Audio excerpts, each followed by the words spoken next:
Let's get you caught on tonight's running stories. Government is expected to announce prospective winners for some of the country's oil blocks located offshore in the Western Basin by August 2019. This was after a final validation from the Licensing Round Bid Evaluation and Negotiation Committee. In all, 60 applications were received from 16 companies, including ExxonMobil and Tullow Oil. My colleague Ebenezer Sabote was at a press conference addressed by the Minister of Energy, John Peter Mewu, earlier today and comes through with this report. According to the committee, 2 applications were invalidated because the block has been reserved for the Ghana National Petroleum Corporation. Minister for Energy John Peter Mewu disclosed that the interest expressed by some of the major players in the process speaks volumes about the confidence in the country's economy. Chairman of the Licensing Bidding Round Committee, Lawrence Opals, has been speaking about his expectations and when these companies will start the exploration. Winners that you presuppose that will be after August 31st, yeah? The winners will be declared and the process will go through ratification of Parliament. As soon as we do the ratification, the companies are to start work with the exploration. Okay, so most likely we will see some of them go into action before the close of 2019. The second question is ExxonMobil has a block here. So how do we manage them also having competitive bidding here? No, there are no rules precluding those who are already working in the country to go into the bidding round. So you have, if we name the company, you, like Minister said, you had people like Tullow, you had Cosmos, Aker and Co. all coming. They all have blocks and they're still coming. So there is no restriction on who can go into the competitive bidding or direct negotiations. 43 out of 74% of interested companies went through a competitive bidding process. In summary, I'm happy to announce that 60 applications were received from 16 companies. 58 applications were valid. Out of this, 74%, equivalent to 43, were interested in competitive bidding, and 26%, amounting to 15, were interested for direct negotiation. Ladies and gentlemen, 2 other applications from Block 1 were invalidated. The 2 companies that have been invalidated will have an opportunity to discuss a partnership deal with the Ghana National Petroleum Corporation, GNPC. Eben Sabote's report for Joy Business.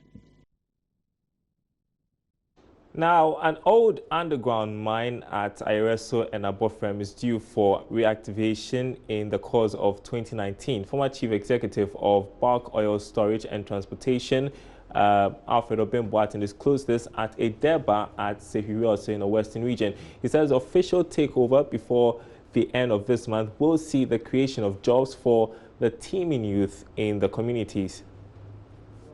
Speaking during a donation of 3 Nissan pickups to the police in Bibiani as well as Seshubekwai and Rioso in the Western region, he said the mine will go a long way to reduce unemployment among the teeming youth of the communities.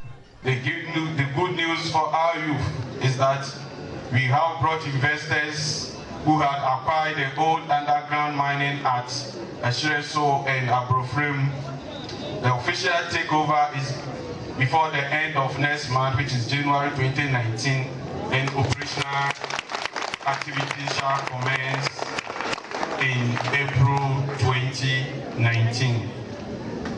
I am optimistic and confident that there is hope for the youth at the end of the tunnel.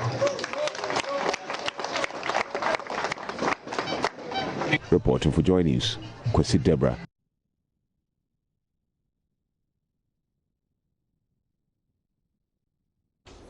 In other news tonight, government is being urged to support local production of broiler bears to reduce importation of poultry products.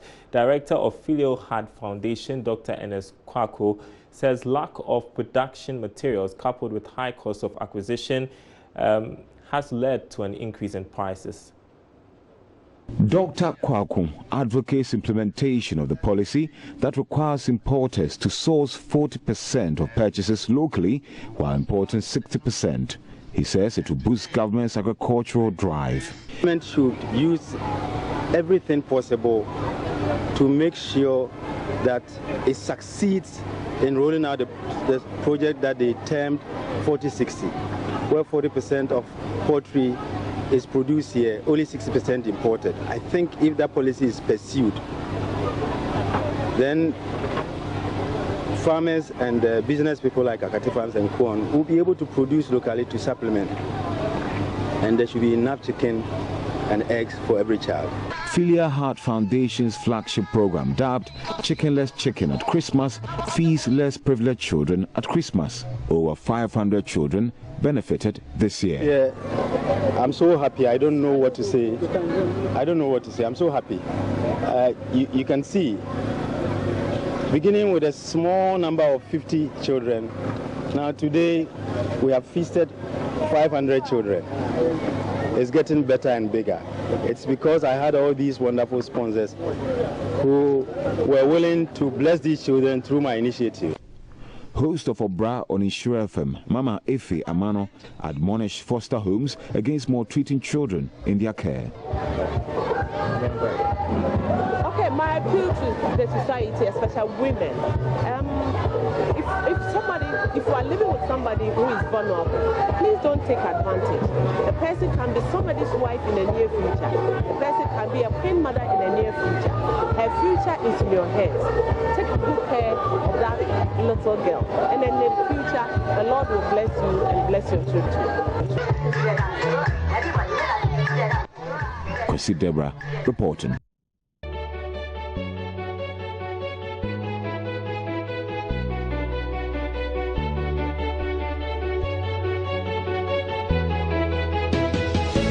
Welcome back to Business Live. Let's jump straight to our main story tonight, and the conversation is on the new minimum capital requirements. So the deadline for the 400 million minimum capital requirements has ended. According to a report by the Daily Graphic Online, 22 commercial banks have successfully met the requirement. The paper added that 6 banks, which were unable to raise the amount, have agreed to a bailout package towards the end of December 2018 for government to invest a total of 2 billion in the 6 lenders by March 2019. This news is actually getting the public talking, with many asking why now. So what do you at home also think? But we want to seek the opinion of an expert who is a banking expert, Dr. Richmond Etuahene. But before we go over to the phone lines to speak to him, I want to show you where your bank stands when it comes to the new minimum capital requirements. So as you can see on myjoyonline.com, we are told that 22 banks have actually met the new minimum capital requirement, and we see the list of the banks so far. We know Barclays Bank is there. We also have Standard Chartered is also there. EcoBank is there as well. We have so many, 22 of them. So yeah, there we go. The list will come up shortly. And so we have Barclays Bank Ghana Limited, Cow Bank Limited, and we have the Consolidated Bank. EcoBank Ghana Limited has also met the requirements. FBN Bank Ghana Limited, Fidelity Bank Limited, First National Bank Limited, Republic Bank Ghana Limited, GCB Bank Limited. We have the Guarantee Trust Bank Ghana Limited. We have Societe Generale Ghana Limited. Stanbic Bank is there as well. We have Standard Chartered also there, and then we have the United Bank for Africa, UBA. Zenith Bank is there as well. And those who have not recapitalized but they are being supported, like we said, the 6 of them, we are told ADB Bank, the National Investment Bank, that's the NIB. Then we have Prudential Bank. Then we also have Universal Merchants Bank Limited, Heritage Bank Limited, Omni Bank Limited. And then we also know that there are some ongoing mergers currently going. Energy Bank is actually merging with the First Atlantic Bank Limited. Omni Bank and Sahel Sahara Bank are also merging. But so far, the paper is reporting that we can't tell whether these people are actually, there's no credible news on some of the banks yet, and those are Bank of Africa Ghana, we have GN Bank, and then the Premium Bank Limited. So that's where your bank stands now. So now you know whether you've met the new minimum capital requirements or you're still hanging in there. But we want to go over to the phone lines to speak to a banking expert who is in a person of Dr. Richmond Etuahene. Good evening and Happy New Year. Good evening, Sandra. Happy New Year to you. Thanks so much. And why is government taking this move?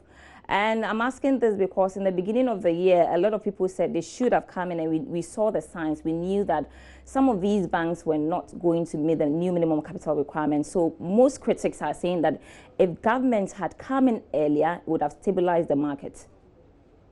Thank you very much. Government is coming in at this time to avoid a total collapse of the banking sector. It could have been done earlier, but you set a time frame for the banks to see if they can actually source capital to beef up their capital requirements. So people will say it's too late, but once you have a time frame set by Bank of Ghana, they needed to follow it religiously, which they have done. It is rather unfortunate that most of the local indigenous banks could not fulfill the requirement. So what exactly is it? Can we call it a bailout, or perhaps we will say it's a loan or an equity? Which is it? Well, whatever you choose to call it is a bailout.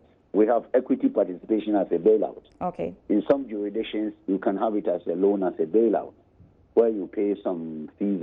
But I think what government is considering is an equity participation for a limited period, 3 to 5 years, where it gives him opportunity to sell off his stake on the capital market, which is the Ghana Stock Exchange. If all things be well, they will have to sell their stake at the Ghana Stock Exchange in 3 to 5 years. All right. So if you go by what the Daily Graphic is reporting, the argument is that ADB is converting some 150 million of its debt to equity. Then we also know that the 150 million, we understand, is a loan from the Bank of Ghana to ADB. And of course, as Bank of Ghana, Ghana is a shareholder through the Financial Investment Trust. So how then is this considered as an assistance to ADB? Well, whether it's in the Financial Investment Trust or it's going to be in the Amalgamated Trust, it's still in the shares were still in the Bank of the Bank of Ghana and Bank of Ghana. So it's a question of semantics, whether they bring them together and then take the Amalgamated Trust to take hold of the equity or whatever they have done. You see, when you do the debt structuring, which you said 150, right? Actually, it may not bring you capital. What you have done is you turn something into turn the debt into equity. But actually, what Bank of Ghana requires is capital injection, right? Physical capital injection, to improve on the liquidity of the bank and to improve on the solvency. So for the first one, the 150 earlier done is just to show the capital, but it may not bring new funds into the bank. Is government being selective with the assistance that is being given to the sixth bank, because some banks are still hanging in there? Sandra, I mean, when the president said, let me quote the president, if I'm right. He said, the government will support well-governed and solvent indigenous bank. The adjective is clear. So the criteria for defining what is a well-governed and a solvent bank is left to the government to tell us. If the other ones were not properly well-governed and they were not solvent, then this question is that they may not qualify for it. Right. And other people are putting an argument. Why didn't the government do it for the other 7? Right. Let us state the position clear. All the 7 consolidated, or the one the GCB purchase agreement, they were insolvent and illiquid, and they were highly impaired. They were highly impaired. They had highly impaired assets. So it could have been very difficult. Even if government has decided to give them bailout, it would have been swallowed by their high impaired and illiquid.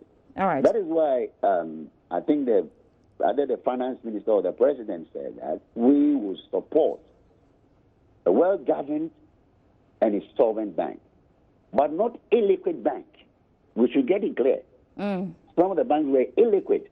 No matter what you do, they would not come back. But I believe for the stakes, which they have done their analysis, I believe consultants have done the analysis and realized that it is only that they cannot meet the capital. And let's also agree that it is not their own fault. Right. Because the condition that has prevailed over the last 2 years or about 3-4 years has making the banking sector a bit rough for investors. All right, Dr. Richmond Itwahin is a banking expert. We are grateful for your time, and we'll be having another conversation on this after the new minimum capital requirement, what is actually next. But moving on to other stories, the Ghana Chamber of Commerce and Industry wants government to go beyond just bailing out the 6 indigenous banks, but ensure that management of these banks complies with what is contained in the bailout package. CEO of the Chamber, Mark Bedu Abuaji, tells Joy Business, even though the bailout is highly commendable effort to sustain the liquidity of these banks in the future must be an overall aim. We're just a few days into the year 2019. We have been engaging the Chamber of Commerce and Industries, one of the leading business associations in the country.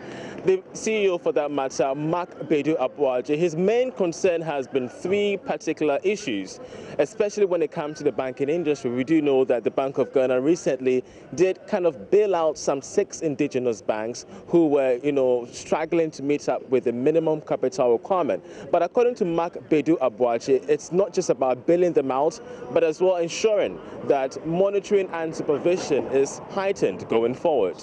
What we have to do is to do proper monitoring. We don't want to get to a situation where after pumping in all this money, we get banks collapsing and affecting the position of the banking sector. There should be proper monitoring by the central bank, good corporate governance. If anything is going wrong, they should crack the whip and make sure that those responsible are paid for it. Those responsible are held accountable to whatever wrongs that are going on in the banks. I mean, once we have banks that are strong, it means that they'll be able to undertake big-ticket transactions. Hitherto, their capitals were so low that most of the transactions they are not able to, and some of them were not even willing to do syndication. So those monies, they are getting it from outside. The oil, I'm wondering how many of the banks are able to provide funding to the oil sector, even to our cocoa sector. We have to get it from outside. So we have big banks that are strong enough to even provide the financial support to the businesses in Ghana. The second issue on the mind of the Chamber of Commerce and Industry is the matters surrounding the performance of the city against major currencies. Look, so many businesses are currently folding up, currently thinking about ways by which they could survive the turbulence of the city's performance. And this, according to Mark Bedu Abuaji, must be considered very urgent in 2019.